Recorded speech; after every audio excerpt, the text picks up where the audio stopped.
I'm not making fun of. When's the last time? Slow down. When's the last time you saw porn? Oh, you busted me. Actually, I made humiliation porn. That's why I watch you on CNN. No, but.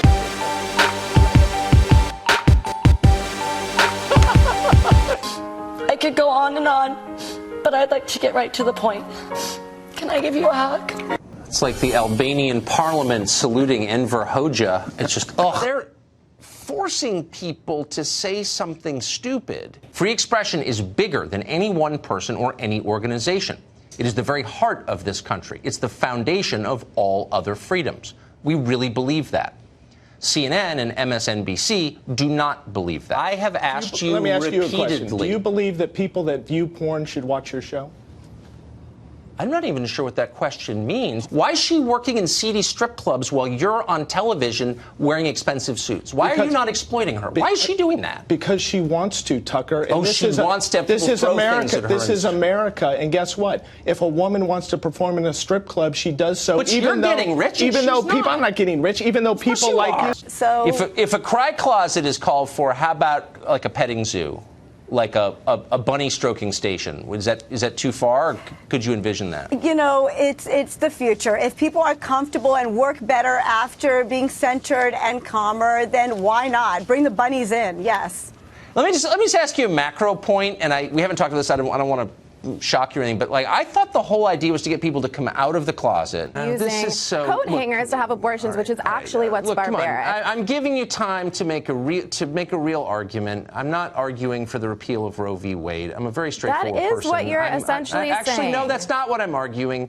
And please don't be tiresome. Meanwhile, you give the president a pass who had unprotected sex with the porn star with a 4-month-old son at home. Well, you are a moralizer for a guy who does what you do. No, but you are, though. You are a little moralizer. You're like, we're in church now with a 4-month-old son. Okay, I'm officially shocked by Donald Trump's behavior. I had no idea. It blew my mind. But now the obvious point is, obviously, if the police and the army were to go away, sensitive college students like you would be eaten alive. All the dumb people decided one day, like, pronouns are bad, and then we just sort of go along with it. You have a kid come into your class crying about the election. As the adult, shouldn't you say, you know, it was just an election, and it was democratic, and nobody got cancer, and nobody died, and maybe you should toughen up a little? Why wouldn't you say something like that? To folks like you, voters like you, bow tie and white boys, but at the end of the day, it is going to backfire against women who do not. You can use name calling all you like, but you're ignoring the truth, as you know. I didn't call your name. Bow tie and white boys. She's in no sense a minority. She didn't grow up speaking an Indian language on a reservation, immersed in Indian culture. She couldn't name the tribe that her so-called ancestor was a member of when first asked. She's not American Indian. She posed as one, and Harvard, by its own admission, gives advantage to people who claim to be minority. So, that's not one right-winger's opinion. That's a fact. 3.5 million refugees have come here. Not a single one has committed a terrorist attack. So that's just a big number. And so we have to do. That comes from look. I'm sorry. You threw out a fake statistic. I don't know. Some think tank gave it to you. September 16th, another Somalian.